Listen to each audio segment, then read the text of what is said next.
আমাদের social manner অনেকের জানা নাই। সোশ্যাল ম্যানার, কোথায় কি করতে হয়, কিভাবে কি করতে হয়, আমরা এগুলো জানি না। মানুষের সামনে কিভাবে কথা বলতে হয়, হাই আসলে এটাকে ঢেকে রাখতে হয়, কারো মুখের সামনে হাঁচি দেওয়া যায় না, মানুষের সামনে নাক খোঁচানো যায় না, এরকম অনেক সোশ্যাল ম্যানার আছে, আমরা জানি না, আমরা খেয়ালও করি না। আল্লাহর হাবিব সাল্লাল্লাহু আলাইহি ওয়াসাল্লাম ধরে ধরে এই উম্মাকে সোশ্যাল ম্যানার শিখিয়েছেন, এমনকি ছোট্টদেরকে। আল্লাহর হাবিব সাল্লাল্লাহু আলাইহি ওয়াসাল্লামের কোলে এক ছোট্ট শিশু বসা। আল্লাহর হাবিব সাল্লাল্লাহু আলাইহি ওয়াসাল্লাম দাওয়াত খেতে গেলেন, এক ছোট্ট সাহাবী শিশু এসে আল্লাহ রাসূল সাল্লাল্লাহু আলাইহি ওয়াসাল্লামের কোলে বসলো। খাবার দেয়া হলে ছোট্ট মানুষ বা হাত দিয়ে খাবার এইটা ধরে ওইটা ধরে ওইটা ধরে, আছে না এরকম? বাচ্চারা দেখবেন খেতে পারবে এতটুকু, নষ্ট করে এতগুলো, এইটা ধরে ওইটা নে ওইটা ফালাবে। তো আল্লাহ রাসূল সাল্লাল্লাহু আলাইহি ওয়াসাল্লামের কোলে বসে ওই সাহাবা বা হাত দিয়ে এটা টানে ওইটা টানে এইটা ফালায়। আল্লাহ রাসূল সাল্লাল্লাহু আলাইহি ওয়াসাল্লাম বললেন, ইয়া গোলাম, এই পিচ্ছি, এই বাচ্চা, সাম্মিল্লাহ, তুমি যে হাত দিয়ে খাবার টানতেছো, বিসমিল্লাহ বলছো, আগে বিসমিল্লাহ বলো। কুল বিয়ামিনিক, ডান হাতে খাও। বিসমিল্লাহ বলো, কুল বিয়ামিনিক, ডান হাতে খাও। ওয়া কুল মিম্মা ইয়ালিক, তোমার সামনে যেটা আছে ওইটা খাও। এরকম টানা নিচড়ে করো না। ওই সাহাবী বলেন, এই যে তিনটা কথা, তিনটা গাইডলাইন আল্লাহর হাবিব সাল্লাল্লাহু আলাইহি ওয়াসাল্লাম খাওয়ার আগে আমাকে দিয়েছিলেন, আমি মরার আগ পর্যন্ত এই গাইডলাইনের বাইরে কোনোদিন খাই নাই, সবসময় এভাবে। তো বাচ্চাদেরকে শিখাবেন যে বিসমিল্লাহ বলো, ডান হাতে খাও, সামনে যেটা আছে ওইটা খাও। একবার আল্লাহ রাসূল সাল্লাল্লাহু আলাইহি ওয়াসাল্লামের প্রিয় দৌহিত্র মানে নাতি হাসান রাদিয়াল্লাহু তাআলা আনহু, আল্লাহ রাসূল সাল্লাল্লাহু আলাইহি ওয়াসাল্লাম খুব ভালোবাসতেন হাসান রাদিয়াল্লাহু তাআলা আনহুকে এবং হুসাইন রাদিয়াল্লাহু তাআলা আনহুমা, এই দুইজনকে। ওনারা দুই ভাই আল্লাহ রাসূল সাল্লাল্লাহু আলাইহি ওয়াসাল্লামের পিঠে উঠে আল্লাহ রাসূল সাল্লাল্লাহু আলাইহি ওয়াসাল্লামের ঘোড়া বানিয়ে খেলতো। সুবহানাল্লাহ বলবেন না? ঘোড়া হতো আল্লাহর রাসূল, ঘোড়া হতো কে? আর ঘোড়সওয়ার হতেন হাসান আর হুসাইন। আল্লাহ রাসূল সাল্লাল্লাহু আলাইহি ওয়াসাল্লাম বাবরি চুল রাখতেন, লম্বা চুল, ঘোড়ার ঘাড়ে যেমনি রশি থাকে, হাসান হোসেন রাসূল সাল্লাল্লাহু আলাইহি ওয়াসাল্লামের চুলগুলোরে ধরে টেনে টেনে এরকম ঘোড়া ঘোড়া ফেলতেন। সুবহানাল্লাহ বললেন না? তো হাসান রাদিয়াল্লাহু তাআলা আনহু একবার যাকাতের খেজুরের স্তূপ ছিল, উনি যে ছোট্ট মানুষ, খাবার দেখলি তো ছোট্ট বাচ্চারা খেতে আরম্ভ করে, এটা কি নিজের খাবার, হালাল না হারাম এগুলো তো খেয়াল করে না। তো হাসান রাদিয়াল্লাহু তাআলা আনহু যাকাতের খেজুর নিয়ে খেতে আরম্ভ করলেন। আল্লাহ রাসূল সাল্লাল্লাহু আলাইহি ওয়াসাল্লাম এসে ওনার গলায় চেপে ধরলেন, চেপে জোর করে মুখ থেকে টেনে খেজুর বের করলেন আর বললেন, ইন্না লা নাআকুলু সাদাকা, হাসান তুমি জানো না আমরা হাশিমি খানদানের লোক, আমরা আলে মুহাম্মদ, আমার বংশের কেউ কোনোদিন তার গলা দিয়ে যাকাতের কোনো সম্পদ ঢোকাতে পারবে না। খবরদার হাসান, খবরদার নাতি, ফেলে দাও। হাদিসে এসেছে কির কির, মানে আমরা যেটা ওয়াক ওয়াক বলি, গলার ভিতরে গেলে ওয়াক ওয়াক বলে থুতু ফেলি, রাসূল সাল্লাল্লাহু আলাইহি ওয়াসাল্লাম কিখ কিখ বলে গলায় চেপে মুখ থেকে টেনে সেই খেজুরটা বের করেছেন। বলেছেন, হাসান আমরা যাকাতের সাদাকার খেজুর খাই না, খবরদার হাসান কখনো যাকাতের খেজুর খাবে না। সুবহানাল্লাহ পড়। তো এইভাবে আল্লাহ রাসূল সাল্লাল্লাহু আলাইহি ওয়াসাল্লাম আমাদেরকে শিখিয়েছেন, অন্যায় দেখলে, ভুল দেখলে এটা বলতে হবে, কারণ সাকিতু আনিল হাক্কি শাইতানুন আখরাস, অন্যায় দেখে যে চুপ থাকে ওটা মুমিন নয়, ওটা বোবা শয়তান। চিল্লায় বলেন ঠিক কি না? অন্যায় দেখলে রুখে দাঁড়ান, গর্জে উঠুন। আপনার আপন বোনের বয়সের একটা মেয়েকে কিছু বখাটে ছেলেরা টিস করতেছে, আপনি দেখে চলে যান কেন? দাঁড়ান, আপনি জিজ্ঞেস করুন কি হয়েছে, মেয়েটাকে তোমরা ডিস্টার্ব করো কেন? আপনি দাঁড়ালে আরো কয়েকজন এসে দাঁড়াবে, ঠিক কিনা? কিন্তু একজনকে তো দাঁড়াইতে হবে, দাঁড়ানোর দরকার আছে না নাই? মনে রাখবেন, আধারে ভয় পেও না, আলো আছে আড়ালে, অন্ধকার পালিয়ে যাবে তুমি উঠে দাঁড়ালে। দাঁড়াতে হবে আপনাকে। অন্যায় রুখে দেন, অসঙ্গতি রুখে দেন, প্রতিবাদ করেন। সামাজিক যত ধরনের অন্যায় আছে, যৌতুক, সুদ, ঘুষ, দুর্নীতি, রুখে দেন। আমরা এগুলোর বিরুদ্ধে। আমরা দুর্নীতির পক্ষে না বিপক্ষে? সুদের পক্ষে না বিপক্ষে? যৌতুকের পক্ষে না বিপক্ষে? এগুলোর বিরুদ্ধে সামাজিক আন্দোলন গড়ে তুলুন, কথা বলেন। Raise your voice, raise your voice heart, কণ্ঠকে উঁচু করুন, প্রতিবাদ করুন, রুখে দাঁড়ান। আপনি দাঁড়ালে সোজা থাকবে বাংলাদেশ, আপনি বসে গেলে পথ হারাবে বাংলাদেশ। এজন্য সামাজিক অন্যায়কে রুখে দিতে হয়। আল্লাহর হাবিব সাল্লাল্লাহু আলাইহি ওয়াসাল্লাম যত জায়গায় সামাজিক অসঙ্গতি দেখেছেন ধরে ধরে ঠিক করেছেন। কারো ভুল নাম দেখলে তিনি চেঞ্জ করে দিতেন। মক্কা থেকে মদিনায় যখন আল্লাহ রাসূল সাল্লাল্লাহু আলাইহি ওয়াসাল্লাম গেলেন, মদিনার আগের নাম ছিল ইয়াসরিব। মদিনার আগের নাম কি ছিল? ইয়াসরিব, ইয়াসরিব শব্দের অর্থ to take revenge from someone, প্রতিশোধ নেয়া। আল্লাহর হাবিব সাল্লাল্লাহু আলাইহি ওয়াসাল্লাম বলেন, আমি রাহমাতাল লিল আলামিন, আমি দয়ার নবী, মায়ার নবী, আর আমি যেই শহরে আসবো এই শহরের নাম প্রতিশোধের শহর। নেভার, কখনো হতে পারে না। আজকে থেকে এই শহরের নাম তবা কিংবা তৈবা, মানে পবিত্র নগরী, মদিনাতুন নবী, নবীর শহর। আল্লাহ রাসূল সাল্লাল্লাহু আলাইহি ওয়াসাল্লাম ইয়াসরিব থেকে ওই শহরের নাম ওই দিনই মদিনা শহর বানায় দিলেন। এক সাহাবীকে জিজ্ঞেস করলেন, মাসমুক, নাম কি? বলে, আমার নাম হচ্ছে হাজান। হাজান মানে দুশ্চিন্তা, অ্যাংজাইটি, মানে যে সবসময় টেনশন করে। আল্লাহ রাসূল সাল্লাল্লাহু আলাইহি ওয়াসাল্লাম বলেন, এটা একটা নাম হলো মিয়া? টেনশন কি কারো নাম হয়? রাসূল সাল্লাল্লাহু আলাইহি ওয়াসাল্লাম বললেন, শোনো, তোমাকে একটা পরামর্শ দেই, এই টেনশন নাম বাদ দাও, তুমি হাজান নাম কেটে সাহাল নাম রাখো, সাহাল। এখন হাজান বলে, আমি ছোট্টবেলা থেকে সবাই আমারে চেনে হাজান নামে, এখন আমার নাম যে সাহাল, এটা আবার ঘোষণা দিতে হবে, দরকার নাই। আমার হাজান আছে, এটাই ভালো, টেনশন সমস্যা নাই। ও এবার বাড়িতে চলে যাওয়ার পরে আল্লাহ সব টেনশন ওর মাথার উপরে চাপাইছে। ওর এই বিপদ, ওর ব্যবসায় মন্দা, ওর পেটে ব্যথা, ওর জ্বর, ওর অসুস্থতা, ওর ঘরে শান্তি নাই, একটার পর একটা টেনশন আরো বেড়ে গেছে। সবাই বলে হাজান, ওই যে রাসূল সাল্লাল্লাহু আলাইহি ওয়াসাল্লাম সুন্দর নাম দিয়েছিল ওইটা নেও না, এই জন্য টেনশন বাড়ছে। যাও রাসূল সাল্লাল্লাহু আলাইহি ওয়াসাল্লামের কাছে ক্ষমা চেয়ে নাম ফেরত করে নিয়ে আস। হাজান এবার যে বলে, ইয়া রাসূলুল্লাহ, আমার হাজান নামের দরকার নাই, আপনি যেটা সাহাল দিয়েছিলেন ওইটাই ভালো। সাহাল শব্দের অর্থ সহজ। সাহাল মানে কি?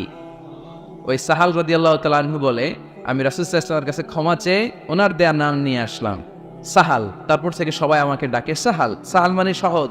আর ওই দিন থেকে মরার আগ পর্যন্ত আমার জীবনে আর কোনো টেনশন আসে নাই, সব কাজে আল্লাহ সাহাল অর্থাৎ সহজ করে দিয়েছেন। পড়েন সুবহানাল্লাহ। এজন্য উঠে দাঁড়াতে হবে, রুখে দিতে হবে সব অন্যায়। রাজি আছেন তো? যে সূরা থেকে কথা শুনবো এটাকে বলে সামাজিক রীতিনীতির সূরা। আমাদেরকে আল্লাহ তাআলা সোশ্যাল অ্যান্ড মোরাল কিছু গাইডলাইন দিয়েছেন, 10টা গাইডলাইন আল্লাহ তাআলা আমাদের জন্য এখানে ডেডিকেট করেছেন। এবং আমরা দেখব যে এই সমস্যাগুলোর কারণেই আমাদের সমাজে আজকে অশান্তি। কি করে একটা সমাজের শান্তি, শৃঙ্খলা, ভারসাম্য অক্ষুণ্ণ রাখা যায়, এ ব্যাপারে চমৎকার কিছু গাইডলাইন আল্লাহ এই সূরায় দিয়েছেন। আল্লাহ রাসূল সাল্লাল্লাহু আলাইহি ওয়াসাল্লামের 9 জন স্ত্রী এট এ টাইমে বেঁচে ছিল। মোট স্ত্রী 11 জন, দাসী 2 জন, সব মিলে 13 জন। আর এট এ টাইমে বেঁচে ছিল 9 জন। আল্লাহর হাবিব সাল্লাল্লাহু আলাইহি ওয়াসাল্লামের আলাদা কোনো ঘর ছিল না।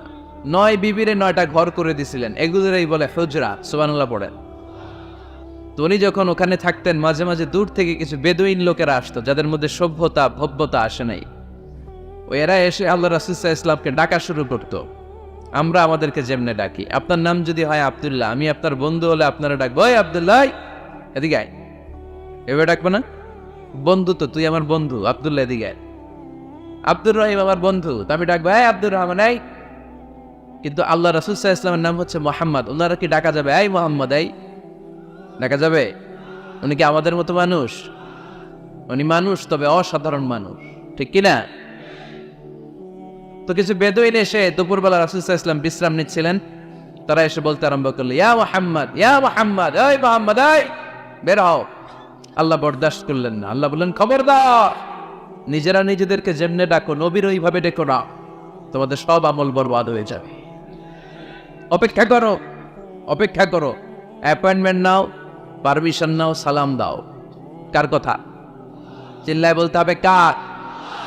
রব্বুল আলামিন বলেন, ইয়া আইয়ুহাল্লাযীনা আমানু লা তাদখুলু বুয়ুতান গায়রা বুয়ুতিকুম হাত্তা তাস্তানিসু ওয়া তুসাল্লিমু আলা আহলিহা যালিকুম খায়রুন লাকুম লাআল্লাকুম তাযাক্কারুন। পড়েন আল্লাহু আকবার। আল্লাহ বললেন, ও বিশ্বাসীরা শোনো শোনো, তোমাদের ঘর ছাড়া অন্য কারো ঘরে যদি যাও, অপরিচিত কারো বাসায় যদি যাও, যাওয়ার আগে অনুমতি নাও আর সালাম দাও। দেখেন সমাজ পরিবর্তনের ওয়াজ। অনুমতি নিতে হবে, সালাম দিতে হবে, পারমিশন নিয়ে যাবেন, অ্যাপয়েন্টমেন্ট নিয়ে যাবেন। অনেকে এমপির বাসায় যেয়ে ভিড় করে, এমপিরে পায় না, রাগ দেখে, আরে আসছি, এমপি হয়েছে তো কি হয়েছে, পাওয়া যায় না সময় মতো। এমপিরও কাজ আসরা নাই, উনি তো আপনাদের জন্যই কাজ করেন। যে মিটিংগুলো করে আপনাদের জন্য, এই নির্বাচনী এলাকার জন্য করে, এগুলো বুঝতে হবে। অনেক ব্যস্ত মানুষ। হুজুরের বাসায় যে, এই হুজুর নামে না এখনো, এতক্ষণ ধরে বসে আছি, 2 কাপ চা দিয়ে বসায় রাখছে আমাদেরকে, এরকম অভিযোগ আছে না নাই? কিন্তু হুজুরও মানুষ, হুজুরের ঘুমানো লাগে, হুজুরের গোসল করা লাগে, হুজুরের বিশ্রাম লাগে, হুজুরের ফ্যামিলি আছে, হুজুরও অসুস্থ হয়, হুজুর রোবট না, ঠিক কিনা? এগুলো একটু বোঝার চেষ্টা করবেন, একটু আমলে নেবেন। এজন্য সুন্নাহ হচ্ছে কারো সাথে দেখা করার আগে অনুমতি নিয়ে যাওয়া। মোবাইল থাকলে ভাই বিকেলে একটু আসতে চাই, উনি যদি বলে হ্যাঁ আসেন যাবেন, তাহলে 1 নাম্বার সুন্নাহ অ্যাপয়েন্টমেন্ট নেওয়া। 2 নাম্বার সুন্নাহ যে সালাম দেওয়া, অনুমতি চাওয়া। কারো ঘরে হুট করে দরজায় ধাক্কা মেরে ঢুকা যাবে? আগে কি দিবেন? আওয়াজ করে বলেন, আগে কি দিবেন? সালাম। তারপর আপনার নাম বলবেন। কি বলবেন? আল্লাহর হাবিব সাল্লাল্লাহু আলাইহি ওয়াসাল্লাম ওনার ঘরে বসা, এক সাহাবী এসে দরজার মধ্যে কাড়া নাড়লেন। আল্লাহর হাবিব সাল্লাল্লাহু আলাইহি ওয়াসাল্লাম বললেন, মান্দা, কে দরজায় কাড়া নাড়ে? সাহাবী বললেন, আনা, আমি। বিশ্বনবী বললেন, মান আনতা, তুমি কে? সাহাবী কয়, আনা আনা। আরে নবী, আমি। রাসূল সাল্লাল্লাহু আলাইহি ওয়াসাল্লাম, কিসের আনা আনা? নাম বলো মিয়া। আনা কান্নাহু কারিহা। রাসূল সাল্লাল্লাহু আলাইহি ওয়াসাল্লাম ওর কথাটাই রিপিট করলেন। রাসূল সাল্লাল্লাহু আলাইহি ওয়াসাল্লাম জিজ্ঞেস করলেন, কে? বলে, আমি। আরে তুমি কে? সাহাবী বলে, হুজুর আমি। আল্লাহ রাসূল বলে, আমি। এটা কোনো নাম হইল? নাম বলে। আল্লাহ রাসূল সাল্লাল্লাহু আলাইহি ওয়াসাল্লাম রেগে গিয়ে 2 বার বললেন, আমি। তা আমি বললেন না, আবার নামটা বলবেন। আমি কোনো নাম হইল? তো সাহাবী বললেন, আমি। রাসূল সাল্লাল্লাহু আলাইহি ওয়াসাল্লাম বললেন, না, আমি তোমার নাম না, তোমার নাম বলবোই। তাহলে কারোর সাথে দেখা করতে গেলে প্রথম কাজ হচ্ছে অ্যাপয়েন্টমেন্ট নেওয়া, 2 নাম্বার অনুমতি চাওয়া, দরজায় নক করে সালাম দেওয়া, আর নাম বলা। রাজি আছেন? অনুমতি ছাড়া কারো ঘরে ঢুকবেন না, এটা কি আপনাদের মনে থাকবে? এক সাহাবী বললেন, ইয়া রাসূলুল্লাহ, ইয়া হাবিবাল্লাহ, আমার ঘরে কেউ নাই, শুধু আমি থাকি আর আমার আম্মা থাকে। আস্তাযিনু আলা উম্মি, আমার মায়ের ঘরে যেতেও কি আমার অনুমতি লাগবে নাকি? আল্লাহর হাবিব বললেন, তুহিব্বু আন তারাহা উরিয়ানা, তুমি কি চাও নাকি তোমার মাকে তুমি উলঙ্গ দেখবে? সাহাবী বললেন, না, কশিন কালেও আমার মারে আমি উলঙ্গ দেখতে চাই না। আল্লাহর হাবিব সাল্লাল্লাহু আলাইহি ওয়াসাল্লাম বললেন, ইদান ইস্তাযিন আলাইহা, তাহলে তোমার মার ঘরে ঢোকার আগেও অনুমতি নিয়ে ঢুকবা। মায়ের ঘরে ঢোকার আগে অনুমতি নিয়ে ঢুকবা। সাহাবী বলে, আনা খাদিমুহা, রাসূল সাল্লাল্লাহু আলাইহি ওয়াসাল্লাম, আমি ছাড়া ওনার কেউ নাই, আমি তো ওনার খেদমত করি, আমার মার ঘরে ঢোকার আগে অনুমতি নেওয়া লাগবে?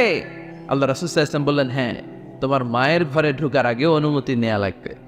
তাহলে মার ঘরে ঢোকার আগে যদি অনুমতি লাগে, বোনের ঘরে ঢোকার আগে তোর অনুমতির দরকার নেই? হ্যাঁ? ভাইয়ের ঘরে, ভাবির ঘরে ঢুকবে? হ্যাঁ? অনুমতি নিয়ে ঢুকবেন না? খবরদার, কারো ঘরে ঢোকার আগে অনুমতি নিয়ে ঢুকবো আমরা। হুট করে আমরা অনেক সময় ঢুকে পড়ি।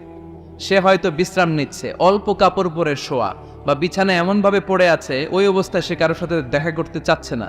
ওই অবস্থায় হুট করে ঢোকা যাবে? নক করেন, সালাম দেন, নাম বলেন, পারমিশন চান। এই সময়ের মধ্যে সে নিজেকে গুছিয়ে প্রিপেয়ার্ড হবে, আপনার সামনে আসার উপযোগী করে নেবে নিজেকে, ঠিক কিনা? দিস ইজ ইসলাম। আওয়াজ করে বলেন, দিস ইজ ইসলাম। এটাই ইসলাম। শুধু লম্বা দাড়ি রাখাই ইসলাম না, শুধু নামাজ পড়তে পড়তে কপালে দাগ ফেলানো ইসলাম না। কারো ঘরে ঢোকার আগে অনুমতি নিয়ে যাওয়ার নাম ইসলাম। কথা বুঝতে পেরেছেন? তাহলে কারো ঘরে ঢোকার আগে পারমিশন নিব, সালাম দিব। হুট করে আজ থেকে কারো ঘরে ঢুকবো না। ইনশাআল্লাহ পড়বেন না? রব্বুল আলামিন এই সূরাটা শুরু করলেন ঈমানদারদেরকে ডেকে। এই সূরার মধ্যে রব্বুল আলামিন 5 বার ঈমানদারদেরকে ডাক দিয়েছেন, আর একবার গোটা বিশ্বের সব মানুষদেরকে ডাক দিয়েছেন। পড়েন সুবহানাল্লাহ। আল্লাহ বললেন, ইয়া আইয়ুহাল্লাযীনা আমানু লা তুকদ্দিমু বাইনা ইয়াদাইল্লাহি ওয়া রাসূলিহি ওয়াত্তাকুল্লাহ ইন্নাল্লাহা সামিউল আলীম। আল্লাহ বললেন, অবিশ্বাসীরা শোনো, প্রথম গাইডলাইন, এই সমাজে যদি শান্তি চাও, সমাজটারে যদি সুন্দর বানাতে চাও, আল্লাহর রাসূলের বিধানের উপরে কোনো কথা বলো না। আল্লাহর রাসূল যেই বিধান দিয়েছেন ওই বিধানটাই ফাইনাল। আল্লাহর রাসূল যা বলছে ওইটা ফাইনাল, না আমার যা মন চায় ওইটা ফাইনাল? কারটা ফাইনাল? আল্লাহর রাসূলেরটা ফাইনাল। কোন বিশ্বাসী নারী, কোন বিশ্বাসী পুরুষ আল্লাহর বিধান চলে আসার পরে মন গড়া কোনো কাজ করতে পারে নাকি? মুমিন নারী পুরুষ সব সময় ওই বিধান পালন করে যেই বিধানটা আমাদের জন্য ফরজ করেছে কে? আল্লাহ আল্লাহ রাসূল যা বলেছে এটাই ফাইনাল। খবরদার আল্লাহ এবং আল্লাহ রাসূলের দেয়া কোনো বিধানকে টপকে যেও না। Don't try to be over smart, বেশি স্মার্ট হতে যেও না। যতটুকু ইসলাম দিয়েছে ওইটার মধ্যেই থাকো। ইসলামের চেয়ে বেশি স্মার্ট কোনো কিছু হতে পারে? ইসলামের চাইতে কোনো কিছু বেশি মডার্ন হতে পারে? আল্লাহর দেয়া, আল্লাহ রাসূলের দেয়া কোনো আইনের চেয়ে কোনো স্মার্ট আইন পৃথিবীবাসী বানাতে পারে? এজন্য আল্লাহ বললেন, ওয়ামা কানা লিমুমিনিন ওয়ালা মুমিনাতিন ইযা কাদাল্লাহু ওয়া রাসূলুহু আমরান আন ইয়াকুনা লাহুমুল খিয়ারাতু মিন আমরিহিম। আল্লাহ আল্লাহ রাসূলের বিধান যখন জানা হয়ে যায়, কোনো মুমিন বান্দা বান্দি তাদের আর নিজেদের পক্ষ থেকে কোনো অপশন থাকে না, কোনো চয়েস নাই। আমার আল্লাহ বলেছে 5 ওয়াক্ত নামাজ জামাতের সাথে পড়ো, এর উপরে আমাদের কোনো কথা আছে নাকি? আল্লাহ নারীদেরকে বললেন হিজাব করে রাস্তায় বের হও, এর উপরে কোনো কথা আছে নাকি? আল্লাহ বললেন সমাজের ফিনান্সিয়াল ট্রানজাকশন গুলো ব্যবসার মাধ্যমে হবে, কোনো সুদের কারবার চলবে না, এর উপরে মুমিনদের কোনো কথা আছে নাকি? আল্লাহ আল্লাহ রাসূল যেটা বলেছে ওইটাই ফাইনাল, ওইটাই সবচেয়ে শ্রেষ্ঠ। খেয়াল রাখবেন, এর চেয়ে বেশি শ্রেষ্ঠ হতে পারে? এক সাহাবী বললেন আমি সারা রাত তাহাজ্জুদ পড়ব, ঘুমাবো না। এক সাহাবী বলল আমি আর স্ত্রীদের কাছে যাব না। আরেক সাহাবী বলল সারা বছর আমি রোজা রাখবো, আমি কোনোদিন রোজা ভাঙবো না। আল্লাহ রাসূল সাল্লাল্লাহু আলাইহি ওয়াসাল্লাম রেগে গেলেন, কারণ আল্লাহ রাসূল সাল্লাল্লাহু আলাইহি ওয়াসাল্লাম কি এগুলো শিখাইছেন আমাদেরকে? সারা রাত তাহাজ্জুদ এগুলো শিখাইছে? সারা বছর রোজা শিখাইছে? স্ত্রীদের থেকে আলাদা দূরে দূরে থাকা এগুলো শিখাইছে? রাসূল সাল্লাল্লাহু আলাইহি ওয়াসাল্লাম রেগে গেলেন। দেখেন what a check and balance, ইসলাম কতটা ভারসাম্যপূর্ণ জীবন ব্যবস্থা।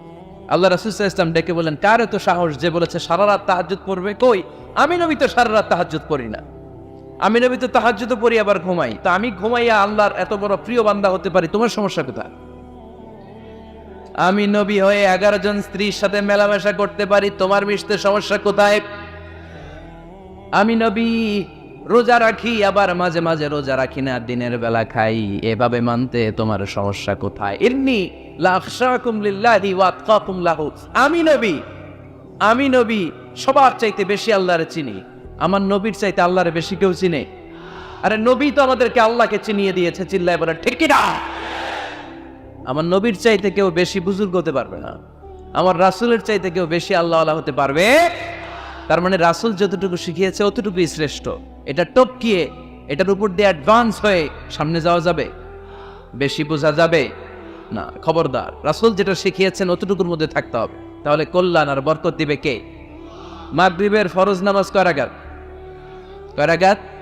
তো কেউ যদি বলে আমি অনেক বড় আল্লাহর ওলি, আমি 5 রাকাত পড়বে সব বেশির জন্য, হ্যাঁ কি কয় হবে না? 5 রাকাত তো, সেজদা কয়েকটা বেশি আছে এটার মধ্যে, রুকু কয়েকটা বেশি, কষ্টও বেশি, হবে?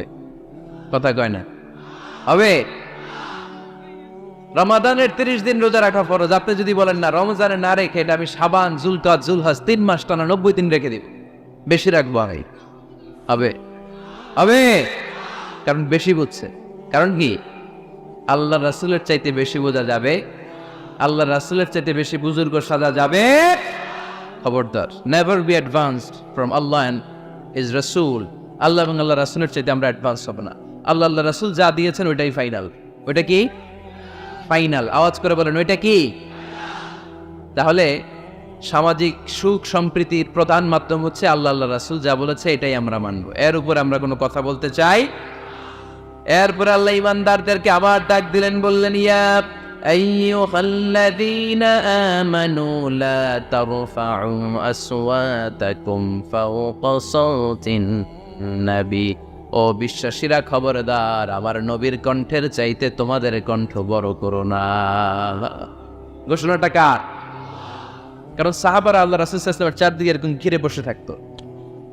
এজন্য সাহাবাদেরকে উদ্দেশ্য করে আল্লাহ বললেন আমার নবীর গলার সাউন্ড যতটুকু তোমাদের সাউন্ড থাকবে অতটুকু বা অতটুকুর চেয়ে কম, এর চেয়ে বড় হওয়া যাবে তাহলে বেয়াদবি হয়ে যাবে।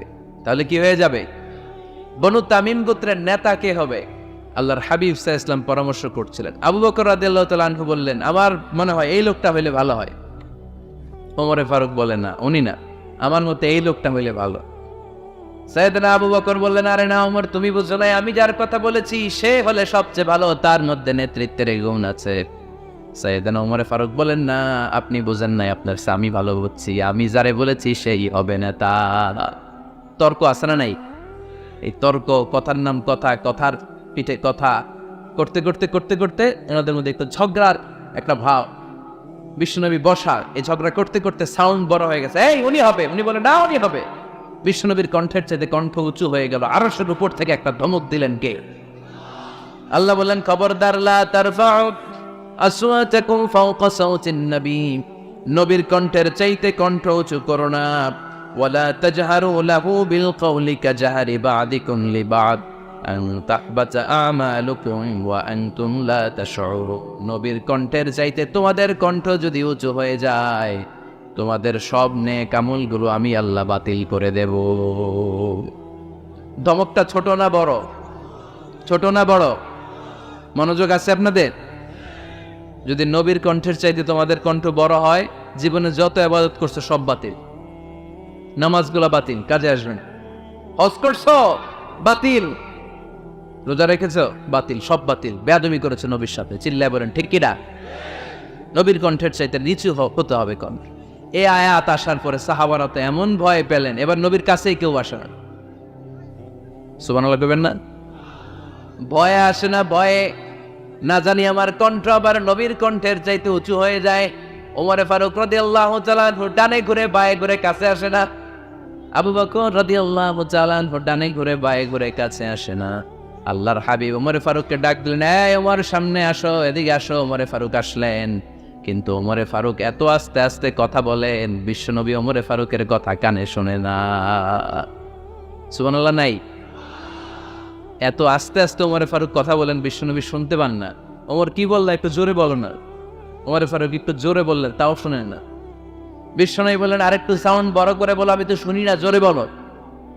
ভয়, কারণ কণ্ঠ যদি উঁচু হয়ে যায় আমার নবীর কণ্ঠের চাইতে, জীবনের সব ইবাদত শেষ। এজন্য কথা কওয়ার দরকার নেই, ইবাদতগুলো ঠিকঠাক আওয়াজ করে পড়তে হবে, আল্লাহু আকবার। তাহলে 2 নাম্বার গাইডলাইন, লা তারফাউ আসওয়াতাকুম ফাওকা সাওতিন নবী, নবীর কণ্ঠের চাইতে কণ্ঠ উঁচু করো না। আপনারা হজ উমরা করেছেন কে কে দেখি?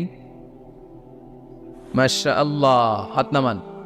যারা আমরা করি নাই, আমরা আল্লাহর কাছে কামনা করি, আল্লাহ আমাদেরকেও তুমি যাওয়ার তৌফিক দাও। আমরাও যেন আমার নবীর কবরের সামনে দাঁড়িয়ে নবীর সালাম পড়তে পারি, তৌফিক দাও। আমিন। আমরাও যেন রাউদাতুম মিন রিয়াদিল জান্নাহ ঢুকে 2 রাকাত নামাজ পড়তে পারি, তৌফিক দাও। তোমার ঘরটা যেন তাওয়াফ করতে পারি, তৌফিক দাও। মক্কা মদিনার ঐতিহাসিক জায়গাগুলো যেন দেখে হৃদয়টারে ঠান্ডা করতে পারি, আল্লাহ তৌফিক দাও। তো যারা গিয়েছেন তারা জানেন, মসজিদে নববীতে নামাজের পরে আপনারা যখন পূর্ব দিকে, প্রথম কাতারের পূর্ব দিকে সবাই লাইন ধরে যেতে যেতে প্রথমে বাম দিকে পড়ে রাউদাতুম মিন রিয়াদিল জান্নাহ, জান্নাতের বাগান সমূহ থেকে একটা বাগান। পুরো মসজিদে নববীর কার্পেটের এক কালার, ওই রাউদাতুম মিন রিয়াদিল জান্নাহর কার্পেটের আরেক কালার। আল্লাহ রাসূল সাল্লাল্লাহু আলাইহি ওয়াসাল্লামের ঘর আর মিম্বার এতটুকু জায়গাকে অন্য কালারের কার্পেট দেয়া হয়েছে।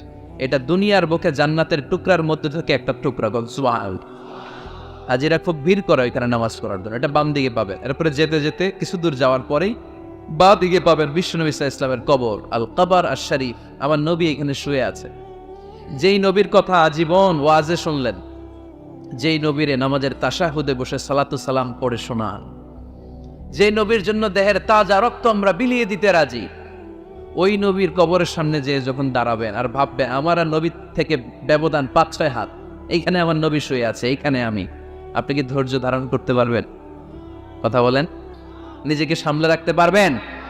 আমার নবীর কোন উম্মত প্রথম যখন উমরা করতে যায়, হজ করতে যায়, নবীর কবরের সামনে দাঁড়িয়ে নিজেকে সামলে রাখতে পারে না, চিৎকার দিয়ে কান্না আসে, চোখ দিয়ে ধা ধা করে অশ্রু ঝরে।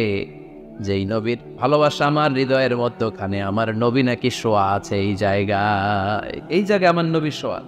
সহ্য হয় না, বুক ফেটে চিৎকার আসে, কিন্তু চিৎকার দেয়া যায় না। কারণ যে আয়াতের তাফসীর আপনাদেরকে শোনাচ্ছি, এই আয়াতটা বিশ্বনবীর কবরের উপরে লেখা। লা তারফাউ আসওয়াতাকুম ফাওকা সাওতিন নবী, তুমি নবীর দরবারে এসেছো, এখানে বড় গলায় আওয়াজ করে কোনো কথা বলা যাবে না, চিল্লায় বলেন ঠিক কি না? এই আয়াতটা আজও লেখা নবীর কবরের উপর।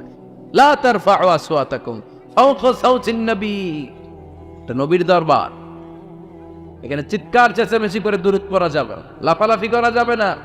অত্র হবে আন্তরিকতার সাথে বিনয়ের সাথে নবীরে সালাম দিতে হবে। সুবহানাল্লাহ পড়েন। আল্লাহ রাসূল সাল্লাল্লাহু আলাইহি ওয়াসাল্লাম আমাদের থেকে বিদায় নিলেন, কিন্তু এই আয়াতের হুকুম আজও আছে না নাই?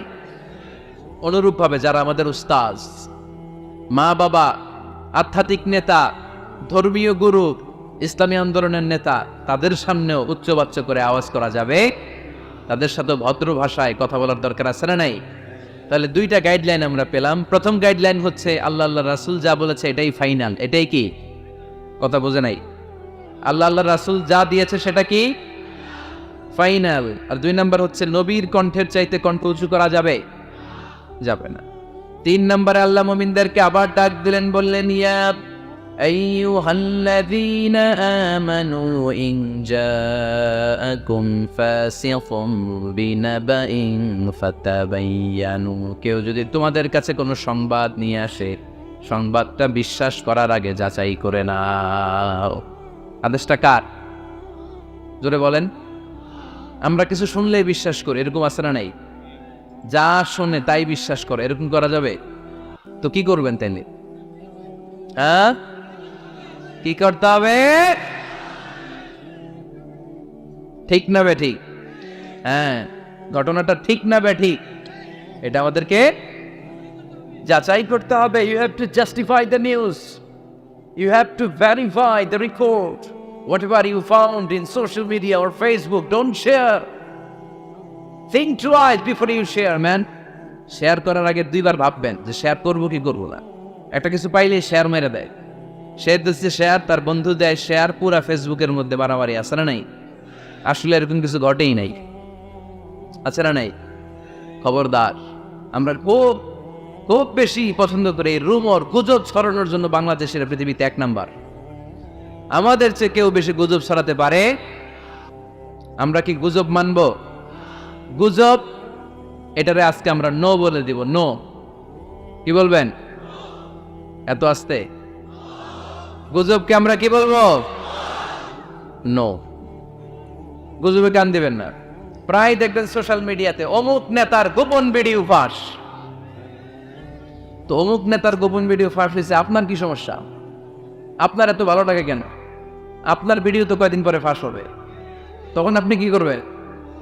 এই সমস্ত আজে বাজে কাজে যাবেন। অমুক নেতার কি ফাঁস হয়েছে, কি গোপন ভিডিও, কি স্ক্যান্ডাল, এগুলো নিয়ে কখনো মুমিনদের মাথা ব্যথা থাকতে পারে? মুমিন চাইলেই যে কোনো জিনিস শেয়ার দিতে পারে না। আপনি লা ইলাহা পড়েছেন, এই লা ইলাহা যেন তেন কোনো বাণী নয়। এই লা ইলাহার ঘোষণা দিয়ে যে মুমিন হয়, তার হাতগুলো আল্লাহর কাছে একেবারে সারেন্ডার, তার জিহ্বাটা সারেন্ডার, তার চোখগুলো সারেন্ডার, তার কানগুলো সারেন্ডার। সে চাইলেই মন যা চায় তা করতে পারে না, ঠিক কি না? আপনার কান দিয়ে যা শুনতে মন চায় শুনতে পারবেন? কেন পারেন না? কারণ আপনি মুমিন, ঠিক কি না? চোখ দিয়ে যা দেখতে মন চায় দেখা যায়। যেন কানে শুনি সদা তোমার কালাম, এ খোদা চোখে যেন দেখি শুধু কোরআনের আয়াত। শোনো আমার মোনাজাত, শোনো শোনো ইয়া ইলাহি আমার মোনাজাত, শোনো আমার মোনাজাত। পড়েন আমিন। তাহলে ফাতাবায়ানু, নিউজ একটা শুনলেই আমরা শেয়ার দিব না ভাই, আমরা একটু চেক করব, ক্রস চেক, ডাবল চেক, নির্ভরযোগ্য তথ্যসূত্র তালাশ করব যে আসলে এই ঘটনাটা ঘটছে কিনা। 100% যখন আপনি confirm, then you may share in Facebook, that's not a big deal. দেন শেয়ার দেন, জনসচেতনতার জন্য শেয়ার দেন, সমস্যা নাই। কিন্তু না জেনে শেয়ার দেওয়া যাবে? কথা বলেন। আল্লাহ রাসূল সাল্লাল্লাহু আলাইহি ওয়াসাল্লামের জীবনে এরকম একটা ঘটনা ঘটেছিল। হারিস বিন মিরার রাদিয়াল্লাহু তাআলা আনহু বনুল মুস্তালিকের যুদ্ধে জেতার পরে হারিস বিন মিরারকে বিশ্বনবী দায়িত্ব দিলেন যে হারিস বিন মিরার, তুমি এই এলাকার নেতা, কি করতে হবে আমাদের? বিশ্বনবী বললেন নামাজ পড়বা, রমাদানের রোজা রাখবা, যাকাত আদায় করবা। মিরার বলে তাহলে যাকাত নেন। বিশ্বনবী বললেন না, 1 বছর পূর্ণ হওয়ার পরে যাকাত দিতে হয়। যাকাত কয় বছর পর পর? যাকাত প্রতিদিন দেয়া লাগে। হালানিল হাউল, 1 বছর যখন হবে আমি আমার সাহাবী পাঠাবো মদিনা থেকে, তখন দিয়ে দিও। বিশ্বনবী চলে গেলেন। 1 বছর পরে এক সাহাবীকে রেডি করলেন, যাকাতের সম্পদ নিয়ে আসো বনুল মুস্তালিকের পক্ষ থেকে, ওই সাহাবীর নাম হচ্ছে আলী ওয়ালিদ ইবনে উকবা। বিশ্বনবী ডেকে বললেন, ওয়ালিদ যাও, 1 বছর সময় অতিক্রান্ত হয়েছে, বনুল মুস্তালিকের লোকদের যত যাকাতের সম্পদ জমা হয়েছে নিয়ে আসো। সাইয়েদনা ওয়ালিদ ইবনে উকবা যখন সম্পদ আনার জন্য বের হলেন, ওইদিকে বনুল মুস্তালিকের লোকেরা শুনতে পেল বিশ্বনবীর পাঠানো সাহাবী উনাদের এলাকায় শুভাগমন করবে। ওই সাহাবীকে লাল গাড়িচার সংবর্ধনা দেওয়ার জন্য সেনাবাহিনী সহ পুরো এলাকা থেকে সব সৈন্যবাহিনী সহ তারা মরুভূমির মধ্যে এসে দাঁড়িয়ে রয়েছে। সুবহানাল্লাহ পড়ে। নবীর সাহাবীর আগমন হবে, নবীর সাহাবীর শুভাগমন। উনি এসে আমাদের এলাকার যাকাতের টাকা কালেকশন করে নিয়ে যাবে, ওনাকে সংবর্ধনা দিব। বের হও, তলোয়ার নিয়ে, ঘোড়া নিয়ে, গার্ড দিয়ে আমরা দাঁড়িয়ে থাকি। তো মরুভূমিতে সবাই দাঁড়ায় আছে। আল ওয়ালিদ ইবনে উকবা মদিনা থেকে বিশাল রাস্তা পাড়ি দিয়ে যখন বনুল মুস্তালিকের এলাকার কাছাকাছি দূর থেকে দেখে তলোয়ার নিয়ে লোকজন দাঁড়ায় আছে। কি নিয়ে দাঁড়ায় আছে? উনি ভাবছে আমারে মারার জন্য দাঁড়ায় আছে। উনি মনে মনে ভাবলেন বিশ্বনবী পাঠালেন যাকাত নেয়ার জন্য, যাকাত পরে নিব, আগে জান সামলাই। কারণ এলাকার লোকেরা সব তলোয়ার নিয়ে সেনাবাহিনী সহ দাঁড়ানো। আসলে কথাটা কি ঠিক? মারার জন্য দাঁড়ায় আছে কি জন্য? সম্মান দেওয়ার জন্য, ওয়েলকামিং রিসেপশন দেওয়ার জন্য। উনি ভাবলেন আমারে কচুকাটা করবো, এক কাজ করি, ওদিকে না যে অ্যাবাউট টার্ন উল্টা করি। যেই চিন্তা ওই কাজ। সাহাবী আল ওয়ালিদ ইবনে উকবা উল্টা করে গেলেন। মন্দ ধারণা নিয়ে ফিরে যেয়ে বিশ্বনবীরে বললেন, নবী আপনি আমার মায়ের খাওয়ার জন্য পাঠাইছিলেন, যাকাত আনার জন্য পাঠিয়েছেন, কিন্তু তারা যাকাত তো দিবেই না, আমারে হত্যার জন্য তলোয়ার নিয়ে দাঁড়িয়েছিল গো নবী। কথা কি সত্য? উনি ভুল বুঝতে পারছেন। উনি ভুল বুঝেছেন, না বুঝে ভুল কথায় বিশ্বনবীর কাছে প্রচার করে দিলেন। আল্লাহর হাবিব সাল্লাল্লাহু আলাইহি ওয়াসাল্লাম সহজ সরল মনা নবী, সাহাবী তো আর মিথ্যা বলবেন না। বিশ্বনবী বিশ্বাস করলেন। বিশ্বাস করে খালিদ ইবনে ওয়ালিদের নেতৃত্বে 1000 সৈন্যের অভিযান পাঠালেন। বললেন যাও, যে দেখো ঘটনা কি, ঘটনা সত্য হলে অভিযান চালাও। আল্লাহ বলেন নবী অভিযান পরে চালায়েন, একটু থামেন। ফাতাবায়ানু ইন জাআতুম ফাসিকুম বিনাবাইন ফাতাবায়ানু। নবী ওয়ালিদ এসে আপনার কাছে দেই তথ্য প্রচার করেছে, তথ্যটা সঠিক নয়, আগে যাচাই করেন, তারপরে অ্যাকশনে যান। ঠিক কিনা? আমরা ডাইরেক্ট অ্যাকশন মারি। আমরা কি করি? Action action, direct action. সত্য না মিথ্যা ধারধারি না। আল্লাহ বললেন নবী অভিযান চালাবেন না। ওয়ালিদ যেই কথা আপনারে বলেছে এই কথাটা সত্য নয়। আন তুসিবু কওমান বিজাহালাতিন ফাতুসবিহু আলা মা ফাআলতুম নাদিবিন। আপনি যদি ওই মুসলমানদের এলাকায় না জেনে অভিযান পাঠান, এই অভিযানে যদি কেউ মারা যায়, প্রত্যেকটা মৃত্যুর দায়ভার কিন্তু আপনার কাঁধেই বর্তাবে গো নবী। ঠিক কি না? এই যে আপনি চেক না করে, জাস্টিফাই না করে, নিশ্চিত না হয়ে, ওয়ালিদের কথায় বিশ্বাস করেই বনুল মুস্তালিককে অ্যাটাক করার জন্য 1000 সৈন্যবাহিনী পাঠালেন। ওরা যদি আক্রমণ করতো, কেউ যদি মারা যেত, এই দায়ভার কার? আমার নবীর। ঠিক কিনা? নবীকে শিখানোর মাধ্যমে আল্লাহ তাআলা গোটা উম্মাহকে শিখাই দিলেন, ইন জাআতুম ফাসিকুম বিনাবাইন ফাতাবায়ানু। কেউ যদি খবর নিয়ে আসে, শুনেই বিশ্বাস করো না, আগে যাচাই করো, আগে চেক করো, তারপরে বিশ্বাস করবা। ঠিক কিনা? তাহলে এখন থেকে একটা কিছু শুনলে বিশ্বাস করবেন। 4 নম্বরে আল্লাহ বললেন লা ইয়াসখার কওমুন মিন কওম। কেউ কাউরে ঠাট্টা করবো না আমরা, অবজ্ঞার সুরে কোনোদিন কাউরে কোনো কথা বলবো না। রাজি আছেন? সবাই রাজি? এরপরে 5 নম্বরে আল্লাহ বললেন ওয়ালা তালমিজু আনফুসাকুম। খবরদার তোমরা অন্যের দোষ খোঁজো না, দোষ খুঁজবা নিজেদের। কিন্তু সমাজে আমরা অন্যের দোষ খুঁজি কি খুঁজি না। 5 নম্বর ওয়ালা তালমিজু আনফুসাকুম, নেভার ডিসফেম ইচ আদার। একে অপরের দোষ খোঁজো না। আমাদের সমাজে কিছু লোক আছে নিজের দোষ দেখে না, খালি অন্যের দোষ দেখে। আছে না নাই?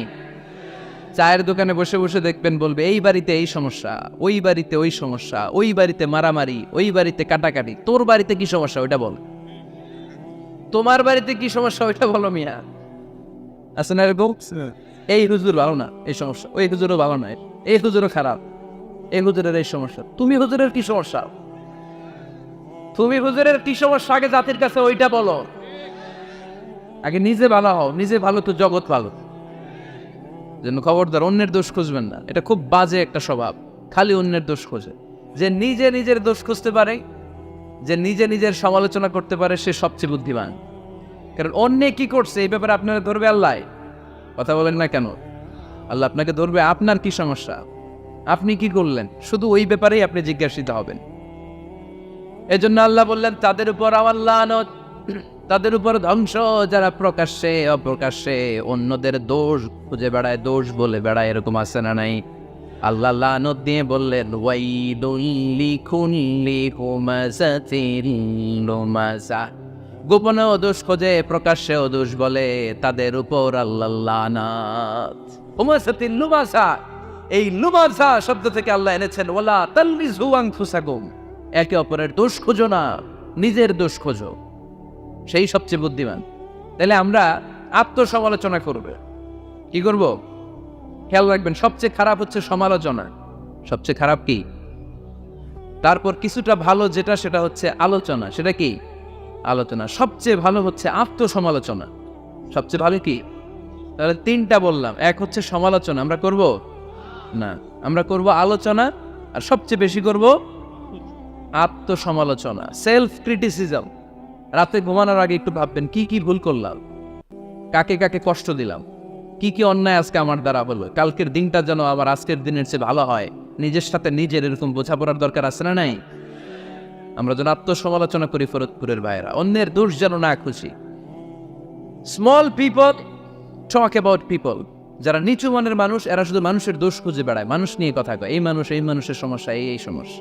Average people talk about things and story and the incidents, যারা মাঝারি মনের মানুষ তারা বিভিন্ন ঘটনা নিয়ে কথা বলে, বিভিন্ন বিষয় নিয়ে কথা বলে। আর গ্রেট পিপল, তারা মহামানুষ, দে টক অ্যাবাউট আইডিয়াস, তারা নতুন নতুন আইডিয়া নিয়ে কথা বলে। এই আইডিয়া সমাজে অ্যাপ্লাই করলে, ইমপ্লিমেন্ট করলে সমাজটা বদলে যাবে। এই আইডিয়া এখানে সেট করলে এখানে কল্যাণ হবে।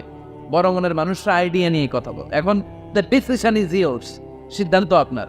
আপনি কি ছোট মনের মানুষ হবেন না বড় মনের মানুষ হবেন? অন্যরে নিয়ে আমার কোনো টেনশনের দরকার নেই। আমি জান্নাতি না জাহান্নামী, এই টেনশনে তো ঘুম আসে না আমার। আমার কি অবস্থা হবে আমি জানি না। আমি আরেকজনের দোষ খুঁজি, আমি আরেকজনের বদনাম বলি, আমি আরেকজনের পিছু লেগে থাকি। খবরদার, বিশ্বাসী বলে যারা দাবি করে তারা কখনো অন্যের পিছু লাগতে পারে। খেয়াল রাখবেন, কেউ যদি পিছু লেগে থাকে ও আজীবন পিছেই থাকবে। পিছু লাগা মানে কি? ও সামনে না আমি সামনে? কথা বুঝে নাই বোধহয়। কেউ যদি আমার পিছু লাগে, ও সামনে না আমি সামনে? ভাই আমি সামনেই থাকবো, ও পিছনেই থাকবে। কথা বুঝতে পেরেছে? খবরদার, পিছু লাগবো না কারো, কারণ কারো পিছু লাগলে আমি পিছনে পড়ে যাবো। কারো দোষ খুঁজবো না, নিজের দোষ খুঁজবো। আমার কি সমস্যা, আমার কি ইমপ্রুভ করা দরকার, আমার কি ডেভেলপ করা দরকার, আমি নিজেকে কিভাবে সাজাতে পারি, এই নিয়ে থাকবে আমার টেনশন। আল্লাহর দেয়া আমাদের জন্য সবচেয়ে বড় উপহার হচ্ছে সময়। আল্লাহ আপনারা এত কিছু দিয়েছে, এর মধ্যে সবচেয়ে দামি কোন জিনিসটা দিয়েছে জানেন? সময়। কি দিয়েছেন? আমাদের জীবনের এই সবচেয়ে দামি জিনিসটা, এই সময়টা আমরা অন্যের পিছনে লাগাই ফেলি। অন্যের দোষ খুঁজতে খুঁজতে অন্যের এই সময়টা দিয়ে দিই, নিজের সময় নিজের কাজে লাগাতে পারি না, তাই না? এজন্য আমরা যেন অন্যের দোষ না খুঁজি, নিজের দোষ খুঁজি। ওয়ালা তালমিযু আনফুসাকুম, একে অপরের দোষ খুঁজো না। আদেশটা কার? আওয়াজ করে বলতে হবে, আদেশটা কার? এরপরে রব্বুল আলামিন বললেন ওয়ালা তানাবাযু বিল আলকাব, খবরদার খবরদার, কাউরে মন্দ নামে ডেকো না। প্রত্যেককে যে নামে ডাকলে সে খুশি হয় তাকে ওই নামে ডাকো। কোনো মন্দ নামে কখনো কাউরে ডাকা যাবে না। মন্দ নামে ডাকা যাবে? সম্মানিত ভাইরা, কাউরে মন্দ নামে ডাকবেন, তার যেই নাম ওই নামে ডাকবেন। যে নামে সে নিজেকে ডাকলে পছন্দ করে তাকে ওই নামে ডাকবে। মন্দ নামে কাউরে ডাকা যাবে না। এটা কবিরা গুনাহ। এটা কি গুনাহ? কবিরা গুনাহ। কারণ প্রত্যেকের নামটা প্রত্যেকের কাছে খুব প্রিয়, খুব আপন, খুব যত্নের, তাই না? ভাই আপনার নাম কি? উজ্জ্বল হোসেন। উজ্জ্বল নামে আরো মানুষ এই গ্রামে আছে না নাই? তা আপনার কাছে মনে হইতে পারে উজ্জ্বল নামটা তো খুব স্বাভাবিক একটা নাম। উজ্জ্বল, কত উজ্জ্বল আছে এলাকায়, আপনার কাছে এরকমই লাগে, কত উজ্জ্বল। কিন্তু ওনার কাছে উজ্জ্বল নামটা এরকম না, ওনার কাছে উজ্জ্বল নামটা স্পেশাল। উজ্জ্বল নামটা কি? স্পেশাল। কারণ এই নামে তাকে সবাই ডাকে, এই নামটা তার কাছে খুব আদরের, খুব যত্নের। হুজুর আপনার নাম কি? সুলাইমান ফারুকী। আপনার কাছে মনে হতে পারে আরে কত সুলাইমান তো জীবনে দিক, কত সুলাইমান আছে বাংলাদেশে, 10,000 সুলাইমান আছে না নাই? আছে। তো আপনার কাছে এরকম মনে হয়, কিন্তু ভাইজানের কাছে কি এরকম মনে হয়? না, ভাইজানের কাছে সুলাইমানটা খুব দরদের, খুব প্রিয়, খুব আদরের। কারণ এই নামে ভাইজানকে সবাই চিনে, ঠিক কিনা? আমার নাম মিজান। আপনার কাছে মনে হতে পারে আরে এই নামের কত লোক আছে বাংলাদেশ, আছে না? কিন্তু আমার কাছে এই নামটা খুব দরদের, কারণ আমারে বিধান বললে আমি বলি কি, আরেকজনে ডাকলে আমি তাকাই, ঠিক কিনা? ভাবছি আমারে ডাকছে, কারণ এই নামটার প্রতি আমার একটা দুর্বলতা কাজ করে, এটা আমার পরিচয় বহন করে প্রত্যেকের কাছে। প্রত্যেকের নামটা এমন, এজন্য কারো নাম যখন নেবেন সুন্দরভাবে নেবেন। প্রত্যেকের নামকে পছন্দ করে। তার প্রমাণ, কেউ কাগজ কলম পাইলেই দেখবেন নিজের নাম লেখে, সিগনেচার মারে, আসে না নাই? বিশেষ করে সাগরে ঘুরতে গেলে বালুর মধ্যে প্রত্যেকের নাম লেখে দেখবেন। দেখছেন? কক্সবাজারে ঘুরতে গেছেন কারা কারা দেখি? আচ্ছা, দেখবেন আমি অনেককে দেখেছি সাগর পাড়ে বালুর তীরে বালু পেলেই প্রত্যেকে নিজের নামটা লেখে, লেখে আবার লাভ চিহ্ন দেয় এমনি বড় করে একটা, কি দেয়? লাভ মানে কি? তার মানে আমার নামটারে আমি ভালোবাসি।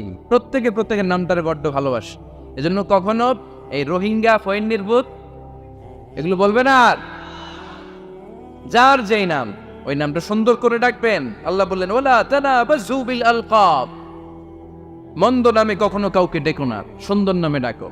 নামের বিকৃতি কবিরা গুনাহ, আমরা আমাদের দেশে এটা করি। কত সুন্দর নাম বাবা মা রেখেছে, আবু বকর, ওরে ডাকে বকইরা, কি ডাকে? বাবা মা রেখেছে আব্দুল ওয়াক্কাস, ওরে ডাকে হ্যাঁ আকাইচা। এটা হইল? এগুলো করবেন আল্লাহর নামের সাথে মিলায়। কি সুন্দর নাম, আব্দুল কুদ্দুস, ওরে কি ডাকে? হ্যাঁ, আজকে থেকে আর ডাকবেন? ডাকবেন আর? তাহলে আমরা প্রত্যেকে সুন্দর নামে ডাকতে রাজি আছি না নাই? এরপরে আল্লাহ 8 নম্বরে বললেন, ইয়া আইয়ুহাল্লাযীনা আমানু ইজতানিবু কাসীরাম মিনাল-যান ইন্না বা'দায-যান্নি, খবরদার আন্দাজ অনুমান করে কথা বলো না। ইজতানিবু কাসীরাম মিনাল-যান, অতিরিক্ত আন্দাজ আর অনুমান নির্ভর কথা থেকে বেঁচে থাকো। আদেশটা কার? আন্দাজে কোনো কথা আমরা বলবো না, অনুমান নির্ভর কথা বলবো না, কারণ ইন্না বা'দায-যান্নি, বেশিরভাগ আন্দাজ অনুমান নির্ভর কথাগুলো মিথ্যা হয়, ফলে পাপ হয়, ঠিক কিনা? আপনি জীবনে যত আন্দাজ করে কথা বলেছেন তার বেশিরভাগই মিথ্যা, বেশিরভাগই ভুল। তাহলে আন্দাজ অনুমান নির্ভর কথা কোন মুমিন বলতে পারে? খবরদার, আন্দাজ অনুমান নির্ভর কোনো কথা আমরা বলবো না।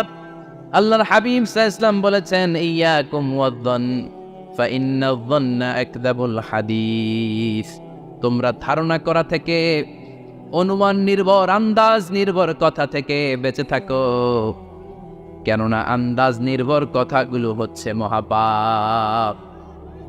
আন্দাজে কথা বলা যাবে, আন্দাজ অনুমান নির্ভর কথা বলা যাবে না, কারণ আন্দাজ আর অনুমান কখনো সত্যের বিকল্প হতে পারে। ইয়াত্তাবিউনা ইল্লা-যান, ইয়াত্তাবিউনা ইল্লা-যান ওয়া ইন্নায-যান্না লা ইউগনি মিনাল হাক্কি শাইআ। কিছু লোক আছে আর আন্দাজ নির্ভর কথা বলে, আর আন্দাজ কখনো সত্যের বিকল্প হতে পারে। আজ থেকে আন্দাজে কথা আমরা বাদ দিয়ে দিব। রাজি? একমত না দ্বিমত? আওয়াজ করে বলেন, একমত না দ্বিমত? খবরদার আন্দাজ করবেন না। যদি আন্দাজ করেন, ভালো আন্দাজ করবেন। আন্দাজ করলে কি আন্দাজ করবেন? ভালো আন্দাজ। Come back positive, not go back negative. কোনো নেগেটিভ আন্দাজ আমরা করতে চাই না। ভাবলে পজিটিভ ভাবনা, অনুমান করলে পজিটিভ। কিছু লোক আছে খালি নেগেটিভ। আল্লাহ তুমি আমাদেরকে পজিটিভ মাইন্ডেড হওয়ার তৌফিক দান করো, আমরা পড়ি আমিন।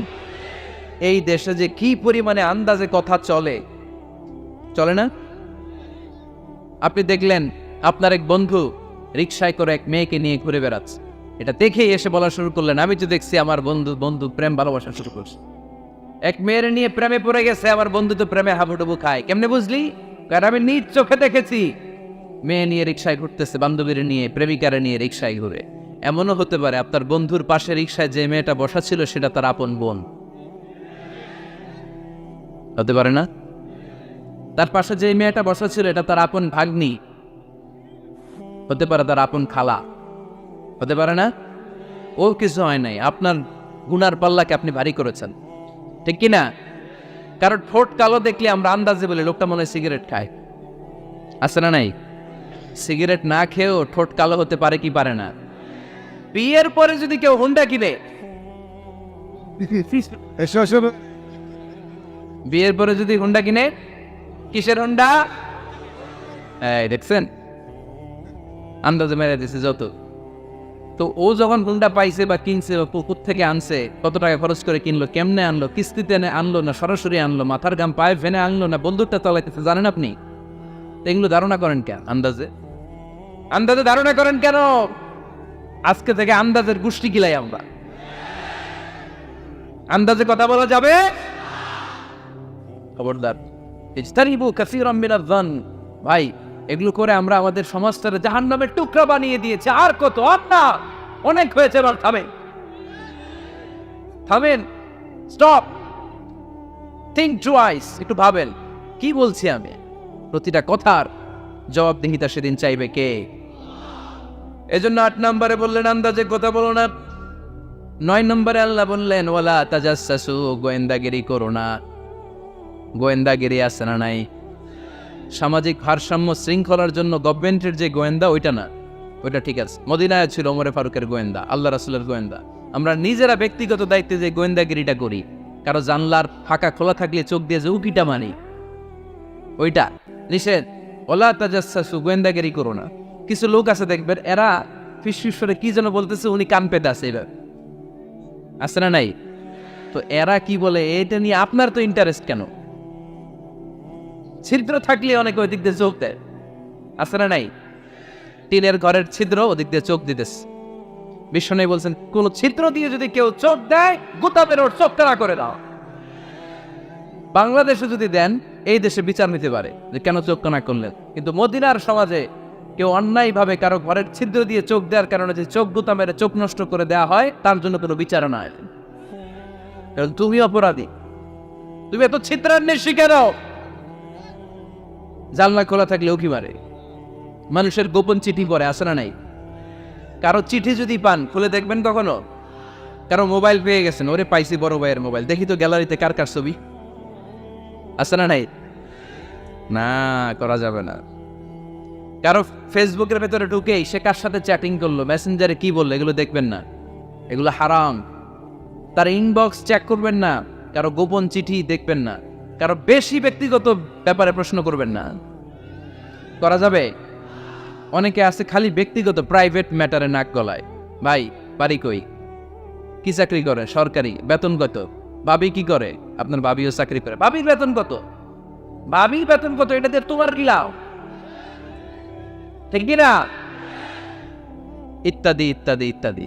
প্রাইভেট ম্যাটার, ফ্যামিলি ম্যাটার নিয়ে আমাদের আগ্রহ। ওয়ালা তাকফু মা লাইসা লাকা বিহি ইলম, যেটা তোমার জানার কথা না, ওইটা নিয়ে তো আগ্রহ দেখাবা না। ড্রোন বেশি, নিজের চরকায় তেল দিলেন, নিজের চরকায় দিয়া। অন্যকে নিয়ে এত আগ্রহ ভালো না, অন্যের পিছু লাগেন না। এই গোয়েন্দাগিরি থেকে আল্লাহ আমাদেরকে বাঁচাও।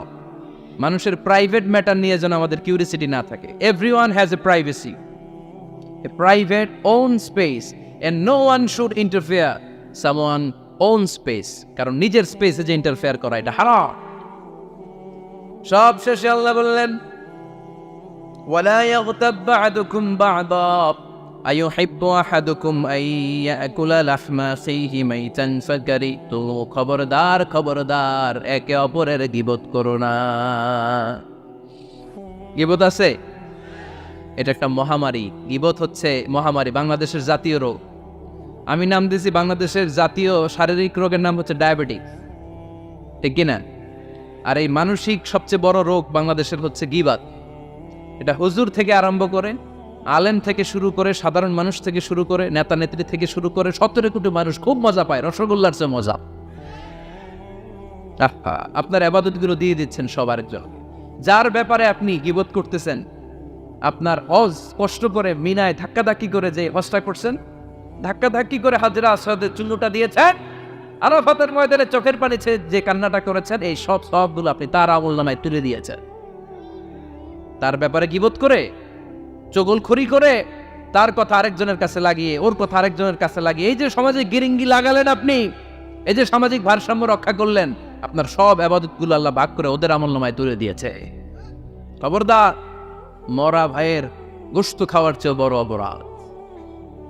এই দেশে হালাল সিস্টেমে অনেকে গীবত করে এইভাবে, আমি আপনাদেরকে দেখাই। কথা শুরু করবে এইভাবে, কি যে অবস্থা সমাজের, বলাও যায় না, বললে তো গীবত হয়ে যায়। না বলেও পারি না, তাই না? এরকম বলে না অনেকে? বললে তো কি হয়ে যায়? হ্যাঁ, বললে যদি গীবত হয়ে যায় তাহলে স্টপ। এতটুকু যেহেতু বুঝলেন যে বললে গীবত হয়ে যায়, তখন স্টপ। আওয়াজ করে বলেন, তখন স্টপ। মেরাজ রজনীতে বিশ্বনবী দেখলেন রিজালান, কিছু লোক, লাহুম আজফারুন মিন নুহাস, তামা দিয়ে তৈরি আঙ্গুল, এই আঙ্গুলগুলো দিয়ে তারা ইয়াখদাশুনা উজুহাহুম ওয়া সুদুরাহুম, নিজেদের লোহার আঙ্গুল দিয়ে, তামার আঙ্গুল দিয়ে নিজের গালের গোশত, নিজের বুকের গোশতগুলো টেনে টেনে ছিঁড়ে ছিঁড়ে খাচ্ছে। বিশ্বনবী বললেন, জিব্রাইল, মানহুম ইয়া জিব্রাইল, ও জিব্রাইল আমাকে তুমি বলো এরা কারা? সাইয়েদনা জিব্রাইল বললেন, হুম আহলুল গীবাতি মিন উম্মতিক, আপনার উম্মতের মধ্যে যারা দুনিয়ার বুকে গীবত করত এই লোকগুলো হলো তারা। চায়ের দোকানে এগুলো খুব চলে, এর কথা ওর কানে, ওর কথা এর কানে, এরকম একটা গিরিঙ্গি লাগায়, আছে না নাই? এগুলো করবেন? গীবত কাকে বলে? যিকরুকা আখাকা বিমা ইয়াকরাহ, সহিহ হাদিস। ভাইয়ের ব্যাপারে এমন কথা বলা যেটা শুনলে, তার অনুপস্থিতিতে এমন কোনো কথা বলা যেটা শুনলে সে মনে কষ্ট পাবে। বলবেন এগুলা? না, স্পেসিফিক কিছু কাজে বলতে পারেন। যেমন সমাজে কেউ দুর্নীতি করতেছে, খুব খারাপ কাজ করতেছে, সমাজটাকে শেষ করে দিচ্ছে, তার বিরুদ্ধে জনমত তৈরি করার জন্য বলতে পারেন। আপনি দেখলেন আপনার বন্ধুর ছেলে গাছের চিপায় লুকায় লুকায় সিগারেট খায়, আপনি আপনার বন্ধুকে যে বলতে পারেন, তোমার ছেলের এই দশা, তোমার মেয়ের এই দশা। এগুলো তো গীবত হবে না, কিন্তু কারো ব্যাপারে কারো কান ভারী করার জন্য উল্টাপাল্টা কথা বলা যাবে না, খবরদার। তাহলে গীবতকেও আমরা কি বলে দিলাম? এই 4-5 জন নো বলতে হবে, নো। গীবতকে আমরা কি বলবো? চগলখড়িকে কি বলবো? এগুলোর সাথে মুসলমানদের কোনো সম্পর্ক আছে? 5 বার মুমিনদেরকে ডাক দিয়ে সব শেষে আল্লাহ গোটা বিশ্বের সবাইকে ডাক দিয়ে বললেন, ইয়া আইয়ুহান নাসু ইন্না খালাকনাকুম মিন যাকারিন ওয়া উনসা ওয়া জাআলনাকুম শুউবান ওয়া ক্বাবাইলা লিতাআরাফু ইন্না আকরামাকুম ইনদাল্লাহি আতকাকুম। পড়েন আল্লাহু আকবার। আল্লাহ বললেন, ও দুনিয়ার মানুষেরা শোনো শোনো, এতক্ষণ আমাদেরকে ডাক দিতেছিলেন, এতক্ষণ মুমিনদেরকে ডেকে ডেকে আল্লাহ বলছিলেন, ও বিশ্বাসীরা শোনো শোনো। এতে আল্লাহ ডেকে বললেন, ও গোটা দুনিয়ার মানবকুল শোনো শোনো, তোমাদের সবাইকে আমি এক নারী এক পুরুষ থেকে তৈরি করেছি। কয়জন নারী, কয়জন পুরুষ? ওই পুরুষটার নাম, নারীটার নাম। তাহলে আমাদের গোড়া এক, এই মানব সভ্যতার গোড়া একটা, শিকড় এক জায়গায়, ঠিক কিনা? সেই হিসাবে কোনো না কোনো ভাবে আমরা কেউ না কারো আত্মীয়, কোনো না কোনো ভাবে কেউ না কারো ভাই, ঠিক কিনা? যদি আপনি হিন্দু হন তারপরও আমার ভাই, কারণ আপনার বাবার নাম, হিন্দুর বাবার নাম আদম, খ্রিস্টানের বাবার নাম, নাস্তিকের বাবার নাম, আমরা যারা মুমিন আমাদের বাবার নাম, সবার বাবা এক, সবার বাবা এক, সবার মা এক, কোনো বিভেদ নাই। বিভেদের দেয়াল আমরা গেঁথেছি, বিভেদের প্রাচীর আমরা তৈরি করেছি, আমরা বানিয়েছি ধনী গরিব এটা 2 দল, এটা আল্লাহ বানিয়েছে। আমরা বানিয়েছি সাদা কালো 2 দল, শ্বেতাঙ্গ কৃষ্ণাঙ্গ 2 দল। আমরা বানিয়েছি আরব অনারব, আমরা বানিয়েছি পয়সাওয়ালা গরিব। আল্লাহর কাছে কোনো পার্থক্য আছে?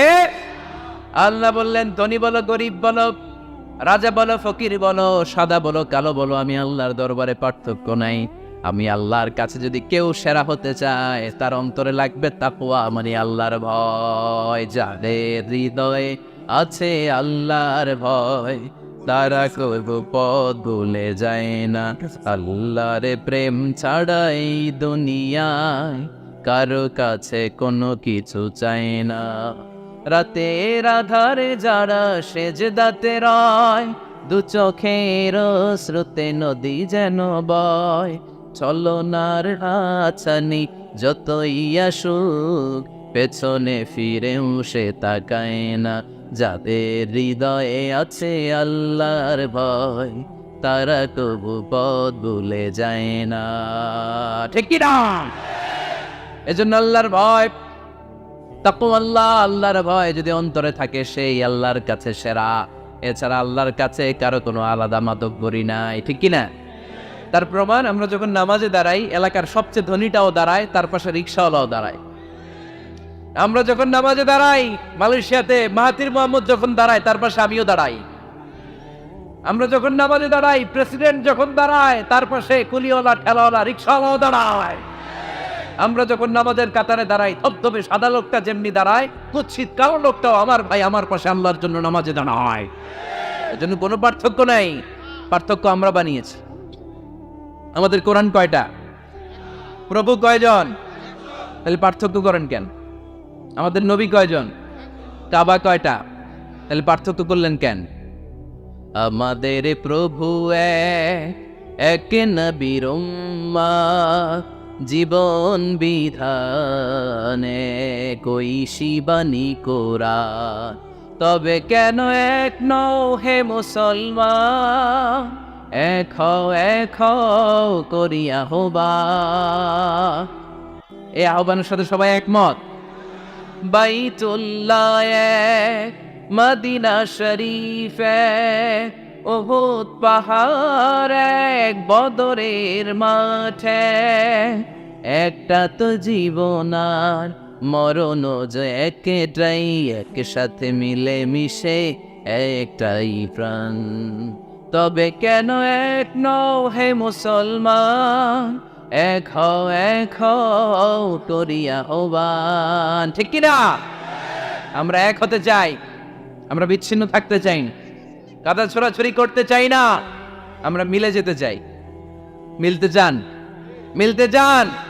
মনে রাখবেন প্রিয় ভাইয়েরা, যদি আমরা একা থাকি তখন আমরা ব্যক্তি। খেয়াল করে শুনুন, যদি আমরা একা থাকি তখন আমরা ব্যক্তি, যখন আমরা সবাই মিলি তখন আমরা শক্তি।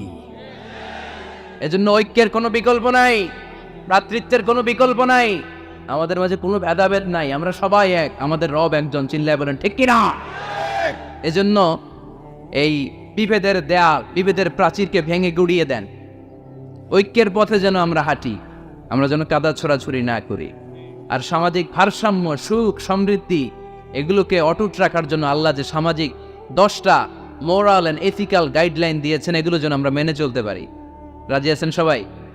10টা গাইডলাইনের উপর আমল করা যাবে না? তাহলে আমরা আল্লাহ রাসূলের কথাকে ফাইনাল বলে মানব, নবীর উপরে আমাদের কথা নাই। কোনো তথ্য শুনলেই এটা সত্য হোক আর মিথ্যা হোক আমরা ফেসবুকে শেয়ার দিয়ে দিবে কালকে থেকে। হ্যাঁ, কি করব? যাচাই। কারো আকৃতি গঠন নিয়ে আমরা তুচ্ছ জ্ঞান করব না। খবরদার, খবরদার। কারো দোষ খুঁজবো না, মন্দ নামে কাউরে ডাকবো না, আন্দাজে কোনো কথা বলবো না, আমরা গোয়েন্দাগিরি করব না, অন্যের গোপন বিষয় নিয়ে ঘাটাঘাটি করব না, গীবত করব না, আমরা নিজের দোষ খুঁজবো। রাজি আছেন? সবাই রাজি? আল্লাহ আমাদের কথাগুলো বুঝে আর আমল করার তৌফিক দান করেন। আমরা সবাই পড়ি আমিন।